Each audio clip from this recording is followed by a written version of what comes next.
मनोज जी, बचपन से जिद थी, झोपड़ी वाले स्कूल में नहीं पढ़ूंगा, गांव में नहीं रहूंगा, जिद थी एक्टर बनूंगा, लेकिन किसी को बताऊंगा नहीं, चुपचाप बनूंगा। अगर नहीं बताता तो मैं निकल पाया, अगर बताता तो कहते कि कहाँ जेब नाचे खातिर पड़ते हैं। तो वो मुझे कभी जो है वहाँ से निकलने नहीं देते। इसलिए जो है 9 साल की उम्र से, जब से मैंने अमिताभ बच्चन जी को देखा जंजीर में, मैं तब से लेकर के जब तक मैं वहाँ से निकला नहीं, तब तक मैंने बताया नहीं।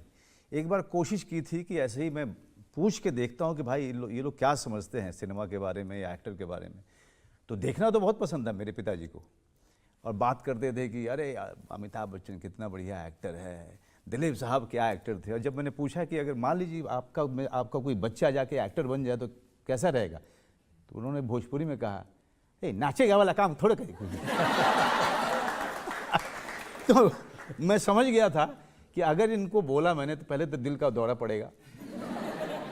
उसके बाद से मेरी माँ जो बहुत सख्त थी वो मुझे डिसोन कर देगी कि मेरा बेटा है ही नहीं, या फिर ये लोग जाने नहीं देंगे। तो इसलिए मैंने अपने अंदर रखा था। तो जब माँ बहुत मारती थी जब फिल्में देखने जाते थे? बहुत मारती थी। एक बार मैं फिल्म देखने गया और एग्ज़ाम जो था 5 दिन के बाद था, और मेरी माँ और पिताजी शहर आ गए थे। तो उन्होंने कहा कि कहाँ गए थे? मैंने कहा कि एक फ़िल्म देखने चला गया था। तो पढ़ाई करते हो या फिल्म ही देखते हो? मैंने थोड़ा सा, मैं थक गया था पढ़ करके, थोड़ा अनवाइंड करने गया हुआ था।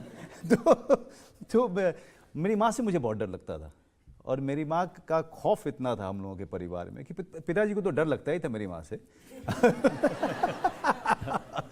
तो बचाने वाला कोई रहता नहीं था, क्योंकि सबसे पहले तो पिताजी मेरी माँ के आसपास भी नहीं पाए जाते थे जब उनको गुस्सा आता था।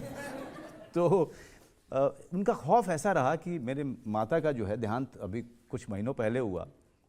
जब वो हॉस्पिटल में थी तो अगर वो किसी बात पे गुस्सा करती थी तो 6 भाई बहन में से किसी की औकात नहीं थी कि उस समय उस कमरे में वो चला जाए। तो मेरी माँ जो है बड़ी सख्त किस्म की थी, तो इसलिए मुझे डर बहुत लगता था कि बताए नहीं। और पिताजी चाहते थे कि बेटा डॉक्टर बन जाए? जी, मेडिकल का एंट्रेंस टेस्ट देने गया। ऐसा कोई कमाल का स्टूडेंट कभी नहीं रहा मैं, लेकिन मुझे इतना डर था कि अगर मैंने जो आंसर लिखा सही हो गया तो मैं सच में डॉक्टर बन जाऊंगा।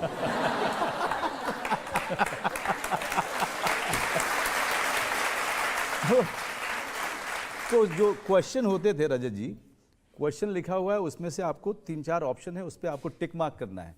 तो लिटरली जो क्वेश्चन का आंसर मुझे आता था उस समय मैं ऐसे कर लेता था, और ऐसे ही जो है गेस पे मैं ताकि मैं सही आंसर नहीं दूं, नहीं तो मुझे डॉक्टर बनना पड़ेगा और एक्टर बनने से रह जाऊंगा। तो खैर एंट्रेंस टेस्ट में तो पास हुआ नहीं, लेकिन एक मेरा दोस्त था बचपन का, तो उसने कहा कि यार मैं जा रहा हूँ दिल्ली यूनिवर्सिटी, मैं वहाँ एडमिशन लूँगा, मेरा भाई वहीं पे है। तो मैंने कहा मुझे भी ले चल। तो उसने कहा पैसा है? मैंने कहा पता नहीं बाबूजी कितना देंगे। तो रिजर्वेशन कराना पड़ेगा। तो मुझे पता नहीं था कि भाई ट्रेन में इतनी दूर जाने के लिए रिजर्वेशन कराना पड़ता है। तो मैंने कहा कितना पैसा लगेगा? तो उसने कहा 50 रुपये लगेगा। तो मैंने कहा तू मेरा कर दे, बाद में मैं चुका दूंगा। तो मुझे उसने क्या बोला, हाँ साला भिखमंगा आदमी, तुम कब चुकाएगा हमको? चल तू पंडित है तो तुझे दान कर दिया मैंने। तो दक्षिणा के नाम पर जो है 50 रुपया कर्जा मिला था मुझे।